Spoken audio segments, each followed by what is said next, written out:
out of him so far. It was one of the most dominating forces in the game. And the Night Stalker is the other answer we've been also seeing. The Night Stalker first phase pickup, Team Spirit did it also in their previous games today. They're looking for the vision, they're looking for the control, they're looking for the ability to just win the vision game. 4 completely different heroes. The Io and the Drow. Io makes sense. Drow Ranger, we've been seeing a fair amount of that. Gives you a very, very fast tempo. And when you pair it with heroes like Puck, like Lina, you can get up and running very quickly. But then, you know, the flip side of the coin is it leaves in all of the heroes that, you know, we were afraid of. We thought that the drafters would be afraid of. So the Nyx is there, the Clockwork is there. So they have all of these openers available to them, even maybe a CKAA opener if they want to go that route.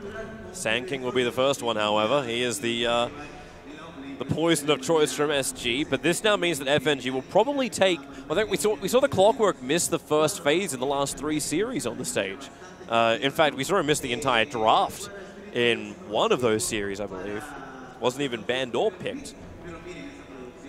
Considering he was the hero of the start of this tournament, now is kind of faded away, replaced by the Night Stalker. The Nyx Assassin also proving to be one of the more go-to kind of heroes, and FNG is going to rinse and repeat what they had previously, Ancient Apparition plus the Nyx Assassin. So this begs the question too now, what else do you need to start taking out? The CK was something else Team Spirit moved into. With no regeneration, it became a very, very problematic thing to try and survive. But they did also, I believe, pick up the Ancient Apparition after the Dazzle.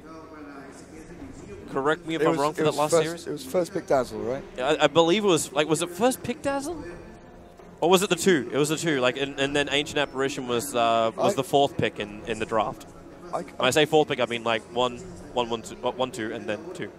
Yeah, you're right. It was Night Stalker, Dazzle, Legion, AA. Yeah. I thought he was meant to be the counter to the Dazzle, and then Viper pickup. There's the Viper. Well, I suppose Ancient Apparition, if he gets Aghanim Scepter. At the very least. Tick, tick, tick. Viper next. But yeah, Viper has been a scary hero. Adriano's performed incredibly well, as have a lot of these South American teams, just with the lane dominance that the Viper brings to the table. But they've been doing some pretty cool things in terms of space creation with the hero as well. You know, running down the enemy safe lane and what looks like feeding or, you know, giving away your life, but in the end it's for the cause. If your safe lane's having trouble because of the kind of precedence of dual lanes, you get a lot of pressure from the offlaner +1 into your safe lane. Viper is so good at moving around and opening up the map just with one movement. Moving from mid lane down towards bot lane, you control a rune, you control the lane, but you have this massive swathe of land that you also carve through as well, you know, jungle space, area that wants to be farmed by your opponents, that all of a sudden becomes off limits just because of the Viper being in the vicinity. You know, Gareth, just because these first, 3 out of the first 4 pickups you managed to get right that were not banned down, they managed to grab them all. I think you're entitled to a free Papa John's pizza. Do I get to choose the toppings? I don't believe so. So it's going to have pineapple on it, isn't it? That's the only pizzas that exist. I'm mega lost. That's the only pizzas. Chicken, pineapple, and curry. That's a German special, that one is. Hey, that's a German special. So CK, probably Sven banned. That's the reason why I'm so fat, people. Ever since I moved to England, though, I have lost weight. Don't forget the spaghetti pizza in Germany. That was disgusting. I never had it. It was horrendous. I see it on menus all the time. And Vash, our project manager at JD, I make this joke all the time, like, Germans with spaghetti pizza. And he goes, yeah, it's great. No, don't do this. That's carbs on carbs. It's not allowed. It's literally illegal. It's just disgusting. It is awful. Let me just reheat that pizza. Oh, wait, no. That's not a wise idea. Oh, no Sven ban. Yeah. With a vengeance. Shout out to the Germans. Hello. Well, Vengeful likely indicates an Enigma, right? I don't think you want to pick a Batrider into a Nyx Assassin. It's a possibility. But Tavo's Enigma has been so incredibly strong. It's also been banned out when they are worried about the combination with the Shadow Fiend, both VS as well as SF together. It's not mean like the Nyx is not going to be an offlaner, because this will be an FNG Nyx Assassin. You can be very, very sure about this. But having the 2 cores together, the VS as well as the SF, really pack a punch early on with so much negative armor. It's like a pseudo-drow. Yeah, pretty much. Pretty much. You just group up together. It's kind of like the stun you're looking for, which is more reliable, the repositioning in a team fight, and it comes with more perks than something like a Luna, for example, who is like mini stun. And, oh, I better hope my beams hit the right target. Displacing opponents is honestly one of the most underrated things when choosing heroes. You know, you look at VP back at the Major with Disruptor. They've been picking that obviously for a long time. But Disruptor, Vengeful Spirit, Batrider, these displacement heroes cause so much havoc and chaos in team fights. When you are in a meta where grouping up as 5 and looking for tier 1s and kind of, you know, deathballing in a sense when you're moving from objective to objective and potentially trading with your opponents, if they TP in, if they try and react, if you're able to displace and isolate one of these heroes, you know, Vengeful Spirit Swap or a Clockwork Cogs, isolating them and cutting them off from the rest of their allies, really does make a big difference. Clockwork is pretty good against Viper, and just trap him inside, pop your Blade Mail, say hit me, and don't hit anyone else. Yeah, but this now means that the laning phase becomes a lot harder for their offlane. Like, the Clockwork can obviously cog block, and this will keep the creep wave back, so you're going to get something out of it then. But the Silencer, with potential SK roaming, is a very, very dangerous thing for a Clockwork, and he can't just move off the lane and start farming in the jungle. He doesn't function that way. So both Nyx and Clockwork need to do a hell of a lot. Maybe we see Team Spirit go for the 3rd time in a row their smoke maneuver into the Radiant Northern Ancients and try and find that kill. But they don't have their initial stun they're looking for. It's the Nyx Assassin who's going to provide it, a very unreliable stun. And as FNG was also displaying in their previous game, rather difficult to hit sometimes. He was... I don't know if what you guys, because I can't hear you guys out the back, but I don't know if you guys were talking about FNG too much during that game. I mean, he landed some impeccable ones, you know, 2-man stuns when he was getting trapped up, when he was stunned himself. But it's a difficult one to land without any setup, and very often he was like, you know, Vendetta up looking for these stuns with the Ice Blast flying over top, and it's very kind of rushed, and you have to make that snap decision to try and launch the stun out. Lifestealer for SG. And I honestly assume they'll ban out the Sven here. Sven does very well against all of these heroes, pairs up nicely with the AA, and would give you that initial stun for the first blood attempt, but also gives you a guy that can stand up on the tier 1s and hit into towers. Goodbye, Enigma. Yeah, it's half out. It's the safety of the offlane, because that's the only thing which is currently missing from SG, is their offlane, unless you want to run Lifestealer Silencer as a dual off, which isn't actually terrible, especially if Nyx Assassin's committing himself in towards the mid lane a hell of a lot. Ancient Apparition could have some problems on that top lane, getting zoned out or potentially killed if the safe laner doesn't pack a hell of a punch. And they don't have the CK with them, they don't have that overwhelming physical damage. The answer the Spirit had to a previous Lifestealer. So now they need something else, and Ursa Warrior is the only other primary hero we've seen against the Lifestealer that's available in the pool. Or Sven. Or Sven, yeah. They are Sven. You wanted me to say that? Oh, yeah. I don't know. I don't mind. You were teasing me before. I was poking at you, yeah. Yeah. I don't really mind too much. As long as you don't say Shuki anymore, I'm fine with it. Shuki?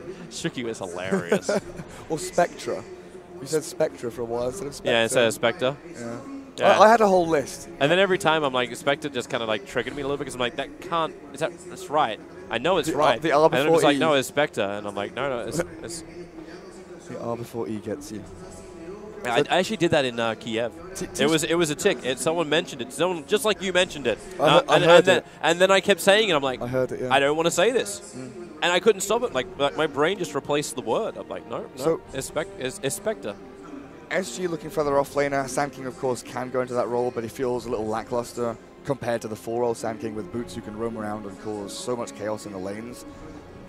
Their options pretty limited, honestly. If they want some kind of initiation tool to go alongside the Sand King, maybe even a carrier for the Lifestealer, I'm not even sure what they can aim towards. You know, Magnus hasn't seen much play recently, but wouldn't be too bad here, being able to counter-initiate, jump into the SF. It's a real shame they don't see the safe laner. Yeah. It's a real shame, because they would know if they can put the SK in Undying pickup. Well, this team fight got a hell of a lot stronger now for SG. And Team Spirit have to think about who they can run against the Undying. Yeah, who can punch Tombstone? Who's not going to care about Decay? I'm still thinking Ursa. Ursa Warrior? Like, all Ursa's going to do is be able to blink onto the Tombstone with, like, swipes up and... Yeah, BCC Ursa, gone. Pretty classic. Some other options they have are heroes like Lycan, who are very good at closing the gap into Lifestealer and Viper, who do have that right-click power. I don't really care too much about, the kite potential coming out of Viper. Yeah, I'm wondering if they get, like, how slow does Lycan go when he gets hit by open wounds, like minions plus Viper Strike? Like, Just keeps on he'll be like a normal dog someday soon. No, he's an elite dog. Is the one role here for Team Spirit that they're lacking? Well, CK would have been the greatest option in the world. That would have been perfect, yeah. Yeah. But that's the reason why it was banned. And it's so annoying, thinking about heroes that you'd want to pick against Viper Lifestealer are the elusive ones.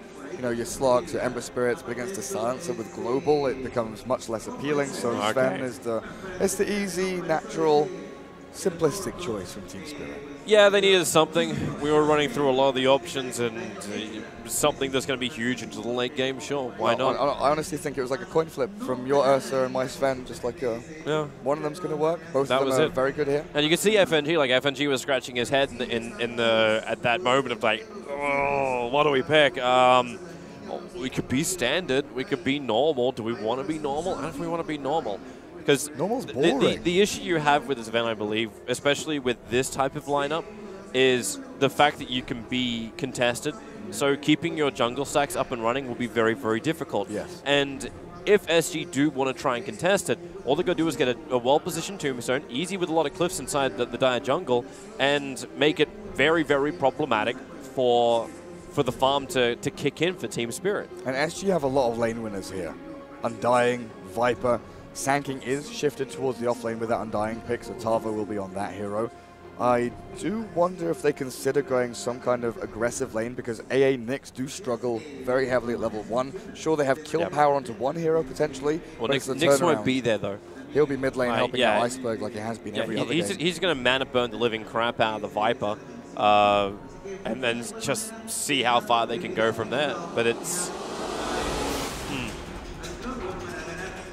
interesting times ahead. Also, we have to keep in mind too just how fast you'll see the move out. Having both the Clockwork plus the Shadow Fiend inside the same lineup means you've already got the advantage in the mid. You've got that bonus damage. Do you then look for more kills? Last time we saw Iceberg have that advantage, he actually did absolutely nothing with it. He got trashed in the CS in the mid lane up against a Templar Assassin, I think it was. Memory doesn't serve me correct. It was earlier today. There was an OD against TA, but that was Thunder Awaken against someone else. Don't worry about it. Well, it was one of the previous games, and Iceberg had like 18 souls and got absolutely nothing Look for at it. That. Team Spirit playing the crowd. They do it all the time. They love it. They throw out the Viva Peru. They need some friends anyway. They need some friends here. Which was funny considering like the last series where the crowd seemed to be really deadly silent when Team Secret I gotta stop doing that. When Team Spirit was able to get a pick off here or there. And that is some jukiness. Not some jukiness, some tauntiness. This is the coming in from the Undying. Undying. Little dance. Yeah, he's trying to work with Tavo. He understands that BZZ can't secure this top rune when they go for the cogs. Team Spirit are one of those few teams that actually leaves their base consistently. Like, bit by bit, they'll actually move out and get closer towards their own rune. They'll still cog farm on the way through, but they really enjoy securing their closer rune to the mid lane. So 15 souls up for the SF. Vanscool has just taken out an enemy observer ward. So one piece of vision has been removed from the puzzle here. SG won't have a mid ward or a rune ward for this Viper. So that alleviates a little bit of the pressure away from the Shadow Fiend mid, who maybe would have had a bit of a rough time, even with the Nyx Assassin there helping against the Viper lane, who's such an irritating hero to deal with. And then you add in the strength of the Silencer, and C4T, he's gone for Glaives first. Okay, so he'll be going for the right-click harass rather than just Arcane Curse spam, which again is just going to be incredibly obnoxious. This is such a defensive observer ward in mid. Like sometimes you put it on the top of the stairs, but it's even a little bit further back, so you can't just easily move forward and claim it. Yeah, they don't want an easy D-ward there. Yeah, they really don't. And they want that vision across into the area just behind the Silencer as well, to see where the Silencer's going, whether he's stacking, pulling, controlling runes, and what exactly he's up to. So top lane, what's going on? There's a dual lane Sand King Undying. Yeah, this can work. A lot of damage to the lane makes it difficult for Sven to move forward. Got to be careful about getting hit by Decay as well. It's going to make Caustic do even more work in the lane. And fearful if Tavo does hit that level 2. Right now he's holding his point on the SK. But BZZ's acting like Caustic is up. Middle lane, real issue right now for C4T as Iceberg, one more attack will do the work. Iceberg gets up the hill. He's ticking down, but he's got extra regeneration that just arrived on the courier. So first blood goes the way of Team Spirit. And that is not the start that SG was really looking for. No. Now you're looking at SF, who's able to bring out a bottom soon. Obviously did have that regen coming out. But FNG with the body blocks has been absolutely godlike in these mid-engagements, getting in front of his opponents very consistently, and allowing Iceberg to CS with impunity. Got to give a lot of props right now to Phobos on the bottom lane. 6-5 up against the Lifestealer. It's normally a fun lane for a Clockwork because you can just burn off the mana with the cogs, so there's no rage as well as open wounds combination. And then everything else just becomes more of a zoning thing. And Clockwork, he's actually got a decent amount of base damage. I think he got a little bit nerfed at the last patch that came out. I guess base damage got reduced by like 3 or 4, I think, or something. Something like that. Yeah. Especially level 1 Lifestealer who goes for the feast first. You know that you'll be able to apply pressure, right-click him down, punch through. Look at Phobos as well. Like, he's not even scared. Like, he moves underneath the tier 1 tower with the rest of his creep waves, looking to burn off more and more mana. And he actually keeps him away from the range creep with the cogs. I love that kind of stuff. I know they're not showing on the stream at the moment, but still want to flag it, even though it's not there. Yeah, so they have to rotate the silencer down here to deal with the Clockwork, force Phobos back, which then again opens up FNG to make some more aggressive plays into the Viper. And with Iceberg sitting at level 3, going for the 2 points in razors, he'll have the magic damage that they'll need to find a potential kill onto that Viper at the mid lane, who doesn't yet have the corrosive skin. Yeah. What do you actually think about that with like this 2-1-0 build? Oh, unfortunate. Needed half a step forward to get the short raise. He wanted the triple raise to really secure the kill after the salve from Viper was used. Yep. And so what do you actually think about like not getting the skin up against such an harassment like support lane as well as Iceberg looking for a little bit of hits into him as well? You need to fight fire with fire in this lane, I think. You know, corrosive skin, sure, it might keep you alive a little bit, but in a 2v1, you might kill one, but you'll still die to the other, right? Yep. So you'll always trade your life out. I think with this kind of aggressive build, especially when you had a silencer in your lane initially, you're able to output so much more damage and burn through your opponent's regen and trade more efficiently. So I like it for now, but he'll obviously shift back into corrosive skin as he has done now at level 4. Team Spirit need to do something about this top lane. The SK is a real problem child at the moment. Okay, that's another way to think about it. Spike Carapace is able to trigger every time. Mana Burn and trigger Spike Carapace, follow up into Impale. That's an easy way for FNG to hit that Impale every time. I love it. It's great. Yeah, Fogs was talking about this kind of thing against the Razor in other matchups as well, where you Carapace and Mana Burn and get that hit in. That allows you to line up the stun. Adriano being forced away from his own creep wave. You never want to be in this position as a Viper. You're really playing on your opponent's ramp most of the time, but unfortunately not able to do so. Where's the Clockwork? He made a little run across the map, finds a bounty rune, maybe thought about moving in towards middle lane, but he will return bottom. Looking for the silencer C4T has pulled. Yeah, still being only level 4 doesn't really give him a lot to work with. Ancient Apparition's returning to the top lane, but this top lane feels like a disaster for Team Spirit. Like, they've got 17 for 2 out of the safe lane, Sven, but he needs stacks, and he needs stacks badly to play the catch-up game. But you know what's going to happen in the first part of it. If you've got any stacks inside your jungle, it has to go to the SF. He's the man that farms it, and you've really actually only got 1 stack there. So, okay, well, find a different kill. The Cold Feet, Stormbolt, Tavo, locked in position for the moment, stunned. Now he gets back free, triggers off his stick charges, plus his sound, so he'll survive. Tombstone will be the sacrifice. That was so close. They were so close to killing the Sand King, who is, you know, a high-value target, would have given a lot of gold to this Sven. Clockwork run faster. He's trying to get closer, and he just can't do it. He's getting cursed up. Now top lane, they go again onto Tavo. If at first you don't succeed, let Tavo walk back into you again.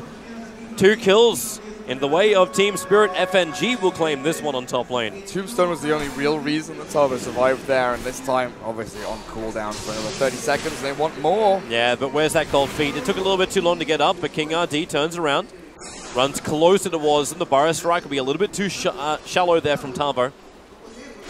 He just spends his mana so he can Arcane Boots up over onto the Undying, which he was going to do anyway. Unfortunately, he doesn't catch a hero, but he was going to use the Forest Strike anyway. This is a nice rune for Phobos. He found an Invis rune on the bottom. It's the perfect rune for a Clockwork to get in close, and they have no detection here in the mid. There is no sentry ward, so all they need to do is get close enough so Phobos can lock him in like this. Hit him inside the cogs. Raise number 1, raise number 2, the battery assault, and the cog burn will do the work. TP support did come in quickly from the Undying, but it was still too late. Yeah, King RD unable to save his Viper. 1 level in Soul Rip was available, but it was just a little too late. Does mean he will be able to hold the wave away from the tower for the Viper to CS and control the lane equilibrium there on the ramp. It's obviously advantageous for Adriano in this mid lane.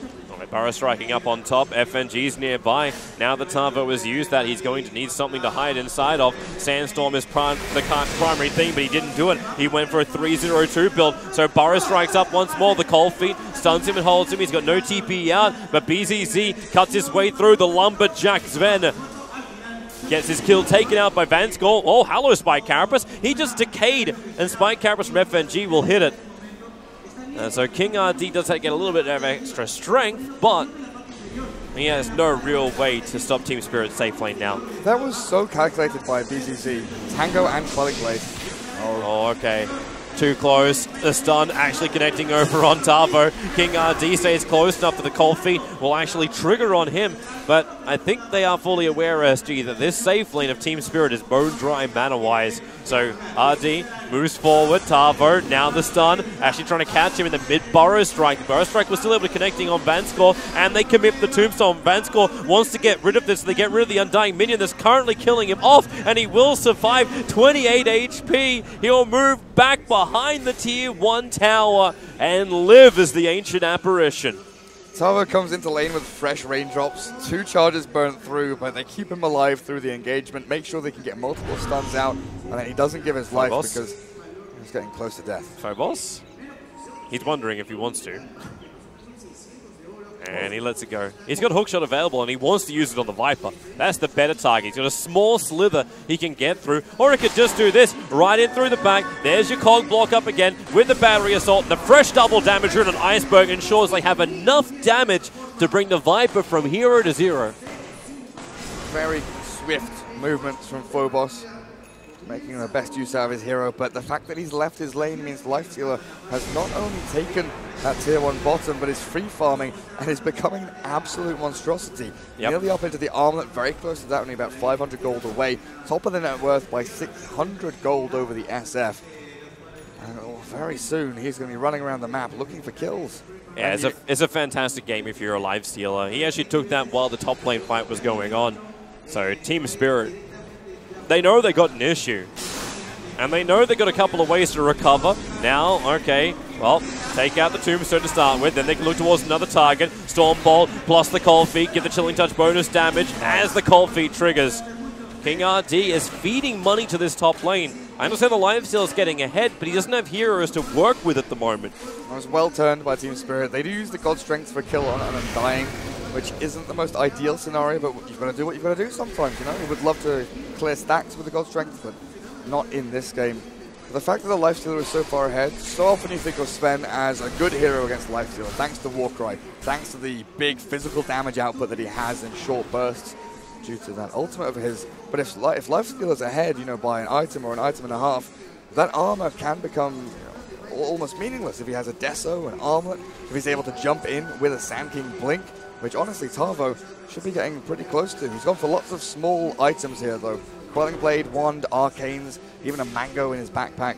So he's getting there slowly but surely, wanting to keep this brawling style. FNG, they're all coming in, including Lifestealer. FNG, he'll survive, getting back behind the tower. Iceberg's just TPing out, but the Burrow Strike will end up cancelling that one. SF will go down. He has no Requiem leveled up, so there is no big burst from that. And FNG keeps the run going, but Decay from King RD will do the work. Hookshot from Phobos, now lock him in the cogs, but Tavo once more. Burrow Strikes forward, and SG claimed 3 huge kills.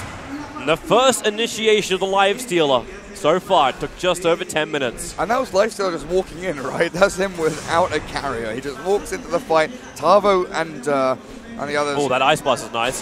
That Ice Blast will actually end up catching 3. FNG, instead of there's no real follow-up.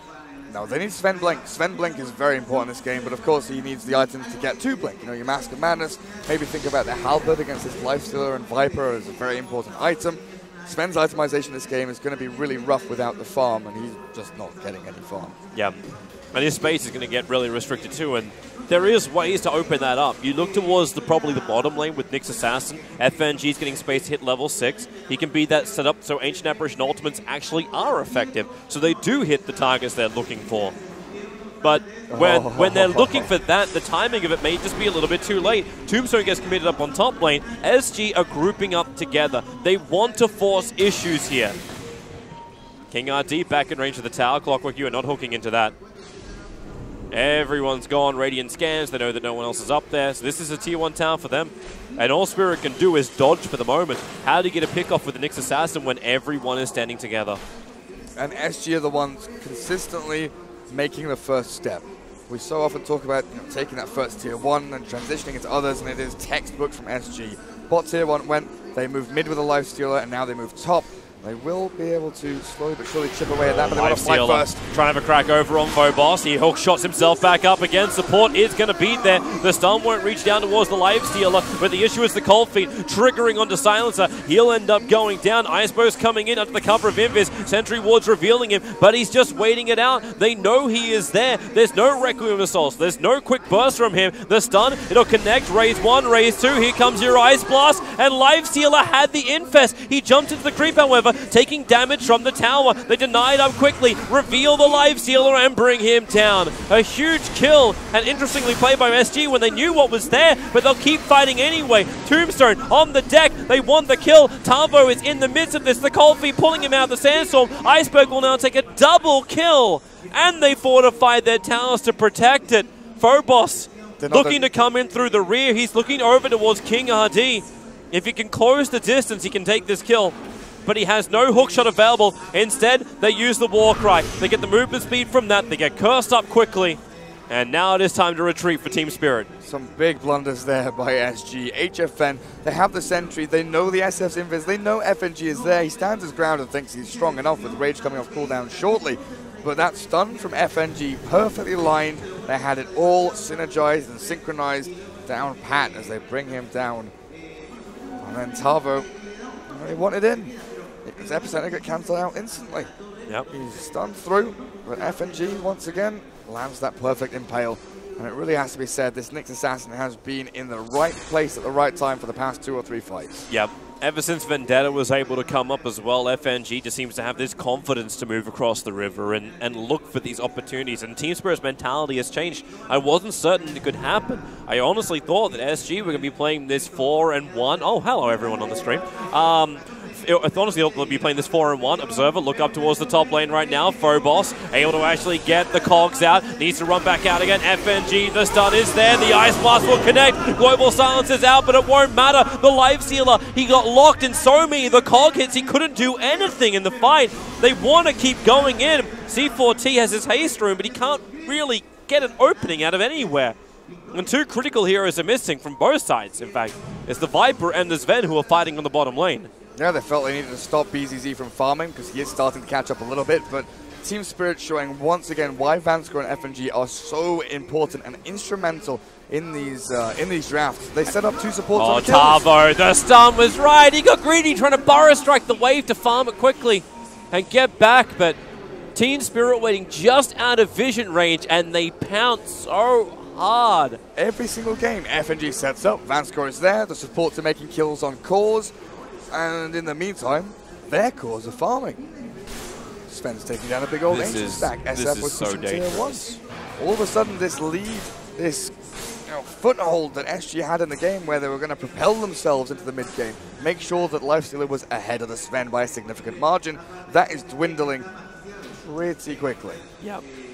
I'm more concerned that the SF is the big man on the field. We've seen Iceberg carry Team Spirit by himself previously, but the fact that he's getting a lot of this farm by forcing in the lanes, by fighting with the rest of his team, allowing this Sven to farm, it means it's just an Iceberg AFKing in the jungle. Of course, he's making the most of that when he's moving past it, but It's the synergy that comes with the rest of Team Spirit. The fact that they can fight without the Sven, allowing him the time to get the items to then become the fighter as well. It's a great catch-up. It's a great way that Team Spirit understand the rhythm of this game. Yeah. I mean, you look at Viper and he doesn't feel comfortable fighting before that Dragonlance or before that Hurricane Pike.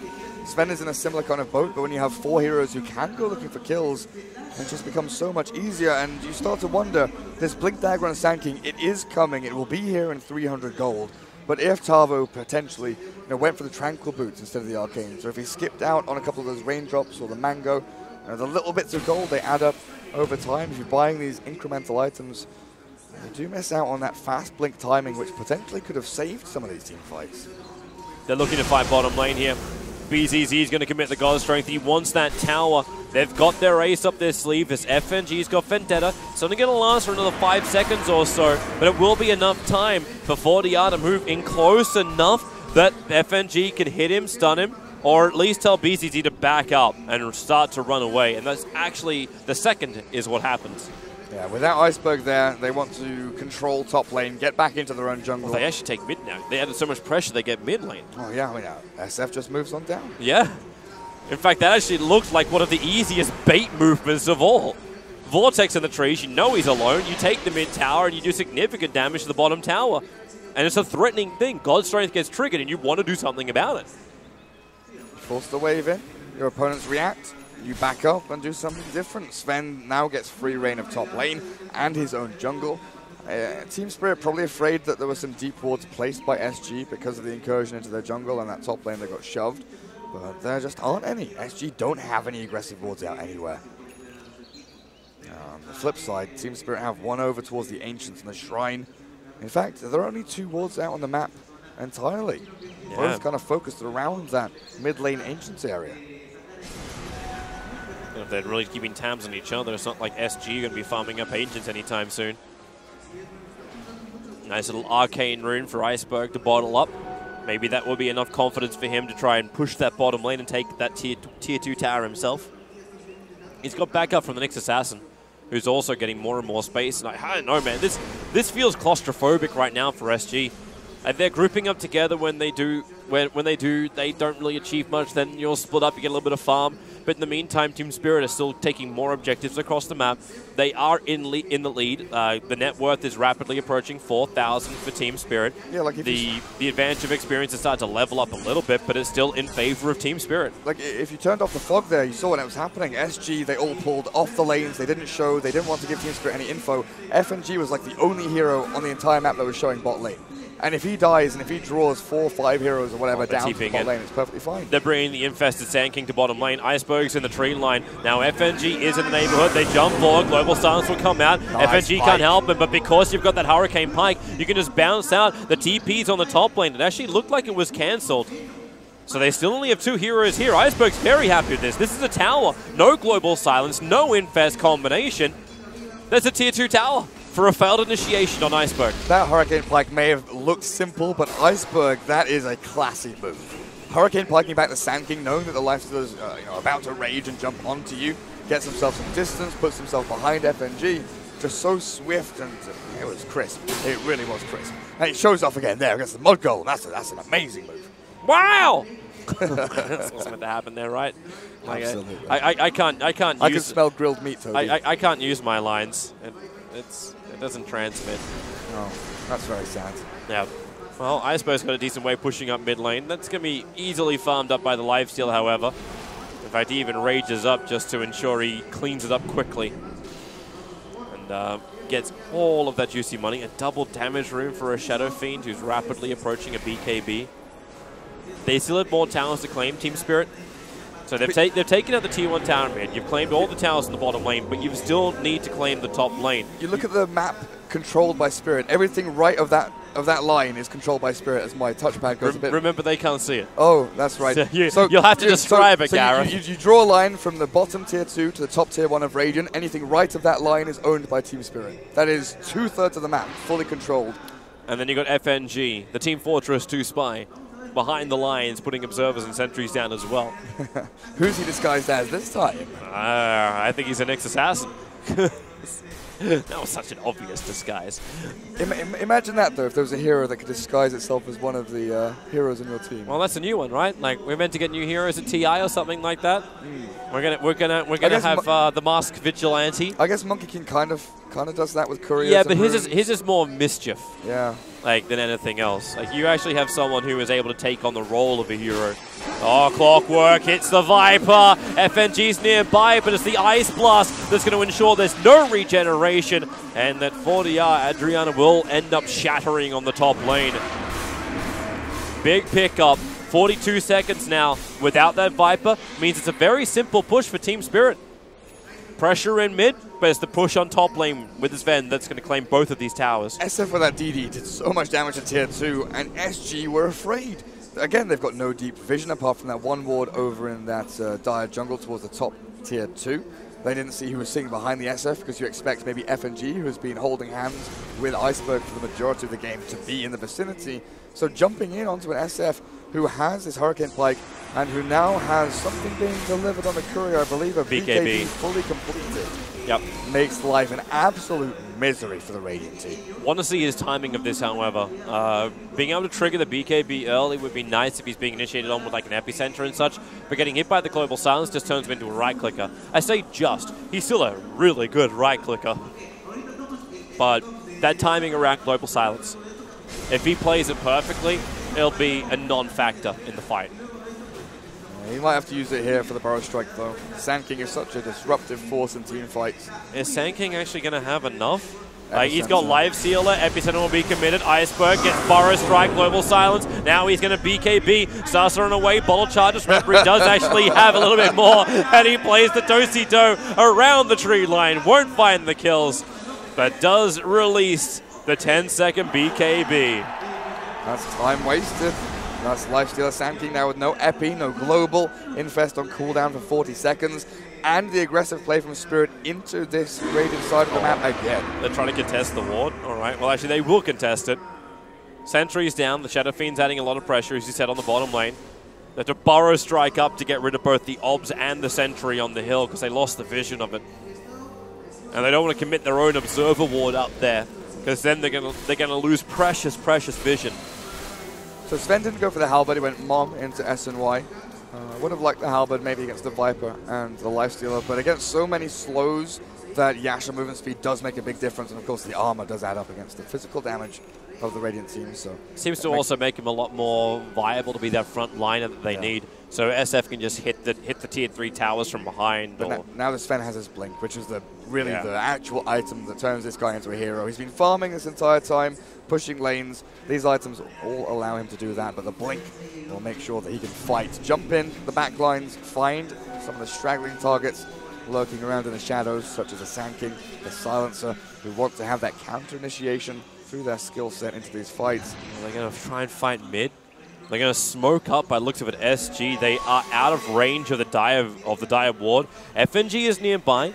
Now with the Sentry ward in mid, they feel comfortable enough just to move in, and they're going on Iceberg. Another BKB walks away. Vanscore is there to help him out. Nyx Assassin, careful how close you move in. He's still just far enough north of the Sentry ward that he won't be scouted out inside of Vendetta, but this time no Global being burnt to trigger the BKB of Iceberg. The net is closing, though, it feels. Team Spirit, they're grouping up around them. Actually, they're backing out now. DK Phobos, I thought, would try and come in from the side, but Nyx has moved away. Yeah, FNG, I think, is very happy getting a lot of free levels on the bottom lane. He's adding in the pressure himself. He's getting good farm, and it's making SG look behind themselves all the time.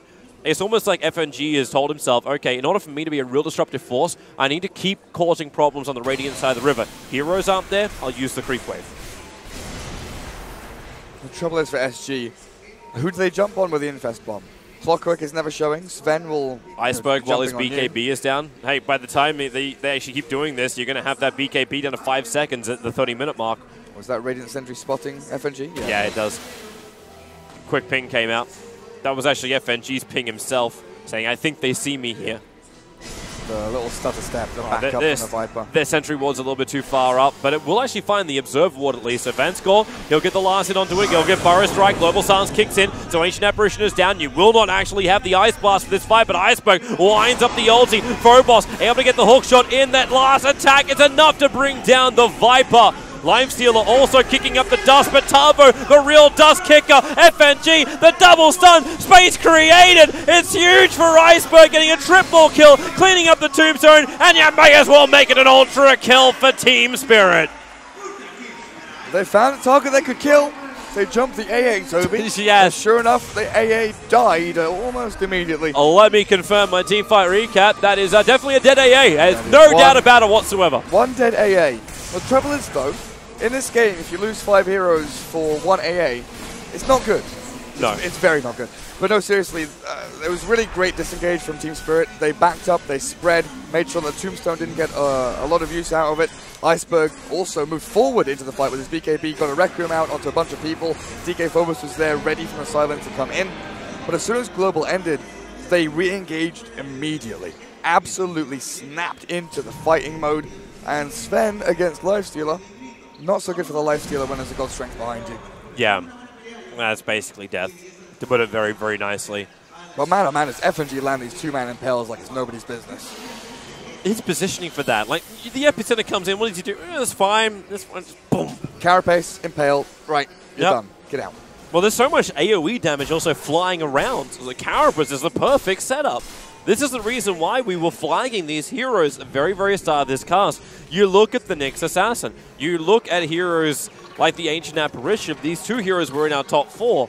Why you banned them out? You cannot fight when you've got no regeneration. There's no reason to go for a mech. You can try and tank through it with a little bit of extra immunity, but this is still not enough for you when that heavy physical damage then kicks in from the Shadow Fiend. Another hero we were both talking about if it's worthwhile banning out in the first 2. Yeah. Like, Viper and SF were both up in our list, but the SF, just because of Iceberg, he seems to play with this hero so damn well by not taking up all the space on the map. He chooses a lane, he runs down it, makes sure there's one hero there to maybe sacrifice for the SF's life, like FNG's Nyx Assassin or something along those lines, and he very rarely dies. Yeah. That's the trouble. SG, they need to find picks. They need to be able to, win a little skirmish. There's a butterfly on that SF now. Okay. I mean, there's a basher on Lifestealer, but if the butterfly's picked up, okie dokie. Yeah, you really need to have the Monkey King Bomb. It's nothing unusual the Lifestealer is going to be building into the basher. It's also nothing unusual when the Viper has no friends near him who will be picked off on the bot lane. 2 hits from Iceberg should be more than enough to finish the job. 326 gold for that kill. Help him get enough money for buyback. And Team Spirit are coming. They're coming for your tier 3 towers. I believe this is where you go Davai Bratan, Harosh, Harosh, do the charge emote from your chat wheel, and you hit tier 3s. Absolutely. Well, it's applause instead. There's a positive sense. And with that 1 melee creep that stays alive for so long, the tier 3 tower will fall, and Team Spirit, well, okay, when you get the hook shot in like that, you just pick off the SK. Tavo, how much damage does that SF do? The Undying is trying to taunt himself back into the base. You can do that, fancy footwork or not. The Shadow Fiend, it's got a lead foot, and they call it. GG, 29 minutes in, and rightly so. SG had no way back into this game. 4-19. We needed one more kill. We needed one more kill, Toby. It would have been so perfect. Such a meme. I thought we got all that out of the way before we started this game. It runs in my veins, Toby. It runs in my veins. Oh, yeah. That was typical Team Spirit. Laning stage, good pressure from SG. The lanes worked out. Sanctum got a lot in the top lane thanks to the Undying. The Viper, with the help of Silencer, the first, minute and a half was good for them. But FNG just stayed for another minute and a half. Yep. It was like, okay, well, your Silencer's got to move because our Clockwork is 1v1ing your Lifestealer and breaking even. So you have to do something to kind of alleviate that pressure from the bot lane. And then this is where we get our advantage. We get small advantage here, and here, and here, and they all start adding up, and the clock keeps on ticking, and SG kept falling further and further behind. Yeah, and at that point you realize like you understand you can just tap out. It's not something to be ashamed of at this point. But that Shadow Fiend, like how do you then approach the Game 2 draft? How do you actually ban out against this? I don't think you can ban Iceberg though. Storm, Mirana, Invoker, SF. It's impossible. Okay. I don't think you can ban the player. I think you have to ban. So you add more harassment then. Is that what you do? I don't know if that's the way to go. I think the laning matchup there, Viper against SF. You think it's a 1v1 that should be good, but All right.